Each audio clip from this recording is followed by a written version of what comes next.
नमस्कार। हमने पिछले ही लेक्चर में सत्ता की अवधारणा यानी कि कंसेप्ट ऑफ अथॉरिटी पर चर्चा की थी। इसी कड़ी को आगे बढ़ाते हुए हम आज के इसी लेक्चर में सत्ता पालन के आधार तथा सत्ता की सीमाओं पर चर्चा करेंगे। सत्ता पालन के आधार। आप सभी सत्ता शब्द से परिचित हो चुके हैं। व्यक्ति सत्ता का पालन क्यों करते हैं, इस संबंध में साइमन के विचार अधिक महत्वपूर्ण हैं। साइमन ने सत्ता पालन के प्रमुख रूप से 4 आधार बतलाए हैं, जो कि इस प्रकार से हैं: विश्वास, एकरूपता, दबाव व वैधानिकता। अब हम सबसे पहले बात करते हैं विश्वास की। विश्वास सत्ता के पालन का सबसे प्रमुख आधार है। अधीनस्थ सत्ताधारी के प्रति विश्वास के कारण उसके आदेशों का पालन करते हैं। इसी कारण सत्ताधारी के प्रति अधीनस्थों का विश्वास जितना गहरा होता है, सत्ताधारी के आदेशों का पालन उतना ही सरल और स्वाभाविक हो जाता है। लेकिन जब विश्वास की स्थिति को आघात पहुंचता है तो सत्ताधारी के लिए आदेशों का पालन करवाना उतना ही कठिन हो जाता है और आदेशों का पालन करवाने के लिए दबाव की शक्ति का सहारा लेना पड़ता है। सत्ता पालन का दूसरा आधार है एकरूपता। यह मनुष्य का स्वभाव है कि वह उन लोगों के परामर्श, सुझाव और आदेशों को अधिक महत्व देता है जो उसके साथ विचारों और आदर्शों की एकरूपता रखते हैं। सत्ता पालन के प्रसंग में एकरूपता के महत्व को स्वीकार करते हुए राजव्यवस्थाएं उदारवाद, साम्यवाद या फासीवाद में से अपने अनुकूल किसी विचारधारा का प्रतिपादन करती है तथा राजनीतिक नेतृत्व अधीनस्थों एवं सामान्य नागरिकों को अपने अनुकूल ढालने का प्रयत्न करता है। सत्ता पालन का तीसरा आधार है दबाव। अनेक बार दबाव और बाध्यकारी शक्ति सत्ता पालन के आधार के रूप में कार्य करते हैं। प्रत्येक संगठन और प्रत्येक राजव्यवस्था में अल्प संख्या में ऐसे व्यक्ति होते हैं जिन पर विश्वास या एकरूपता का प्रभाव कम पड़ता है और जो दमन और दबाव की भाषा ही समझते हैं। इसी प्रकार से सत्ता पालन का जो चौथा आधार है वह है वैधानिकता, यानी कि प्रत्येक संगठन में एक पद सोपानात्मक व्यवस्था होती है और इस पद सोपान में सत्ताधारी को उच्च स्थिति प्राप्त होने के कारण सत्ता और सत्ताधारी के आदेशों को वैधता प्राप्त हो जाती है। साइमन के मत में सत्ता को इस मान्यता के कारण स्वीकार किया जाता है कि उस प्राधिकारी के आदेशों का पालन किया जाना चाहिए। वैधानिकता का महत्व इस बात से स्पष्ट होता है कि जब कभी सत्ता के प्रसंग में वैधता का संकट खड़ा हो जाता है तब सत्ता की प्रभावशीलता को गहरा आघात पहुंचता है। वस्तुतः ये सभी तत्व सत्ता पालन के मिले जुले आधार के रूप में कार्य करते हैं। कभी विश्वास प्रमुख आधार बन जाता है और कभी दबाव। व्यवस्था की श्रेष्ठता का प्रतीक और प्रमाण यह होता है कि विश्वास सत्ता पालन का प्रमुख आधार हो और दबाव इस प्रसंग में गौण तत्व बना रहे। सत्ता की सीमाएं। सत्ता के बिना व्यवस्थित समाज की कल्पना नहीं की जा सकती, लेकिन सभ्य और सुसंस्कृत समाज सत्ता की कुछ सीमाएं निर्धारित कर देता है जिसका पालन किया जाना नितांत आवश्यक होता है। सत्ता की सीमाओं का आशय है सत्ता के प्रयोग और परिचालन पर प्रतिबंध, जिससे कि सत्ता का मनमाना प्रयोग न किया जा सके। सत्ता को संवैधानिक कानूनों एवं राजनीतिक परिस्थितियों में रहकर कार्य करना होता है तथा वह संस्कृति, मूल्यों, परंपराओं और नैतिक अवधारणाओं का उल्लंघन नहीं कर सकती। सत्ता की सीमाओं का संक्षिप्त रूप से उल्लेख इस प्रकार से है, जिसमें से पहला है प्राकृतिक सीमा।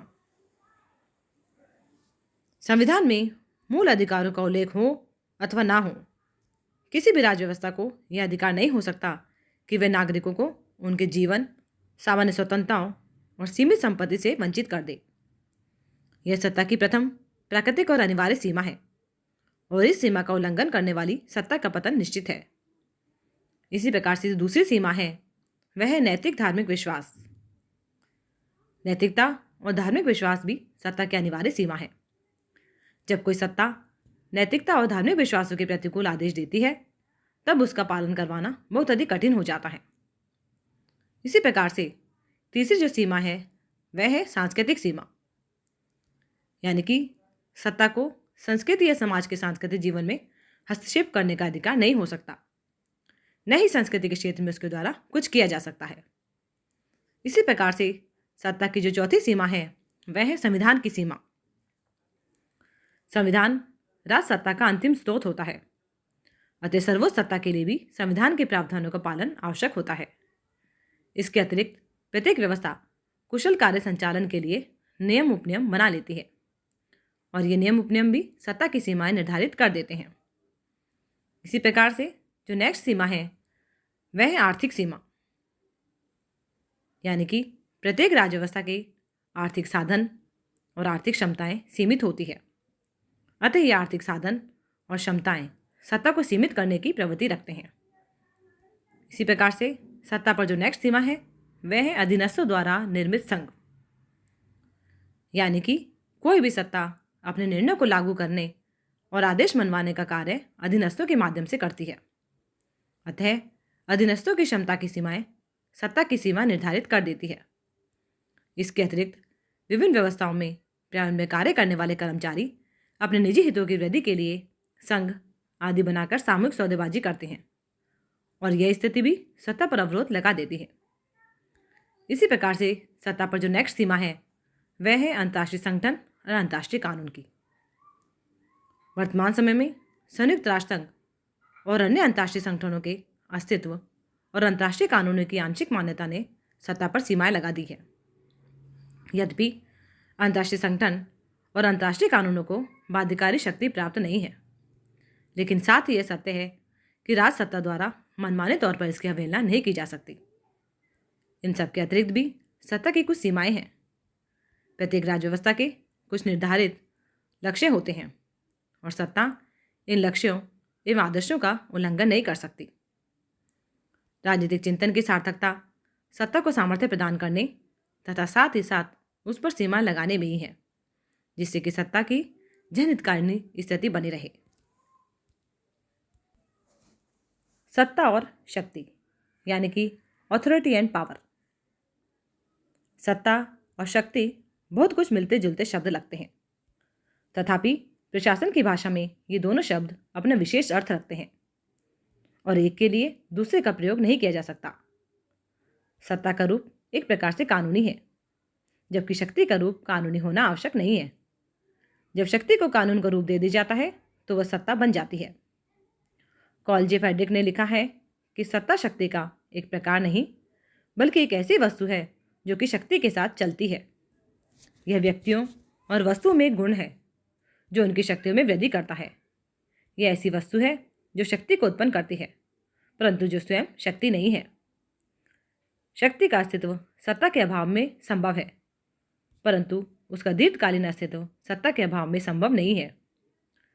शक्ति के अभाव में भी सत्ता विद्यमान रह सकती है। उदाहरण के लिए एक डॉक्टर या प्रोफेसर के पास शक्ति नहीं है, किंतु ये सत्ता का इस कारण उपयोग करते हैं कि उनके पास श्रेष्ठ ज्ञान और अनुभव है। शक्ति असंस्थागत, परिस्थितिजन्य एवं अनिश्चित होती है, जबकि सत्ता संस्थागत, स्पष्ट और निश्चित होती है। बायस्टेड के अनुसार सत्ता शक्ति के प्रयोग का संस्थागत अधिकार है, परंतु स्वयं शक्ति नहीं है। शक्ति का प्रत्यायोजन नहीं किया जा सकता, जबकि सत्ता का प्रत्यायोजन होता है। शक्ति में स्वविवेक का अभाव होता है, जबकि सत्ता में स्वविवेक निहित होता है। आज के इस लेक्चर में बस इतना ही। धन्यवाद।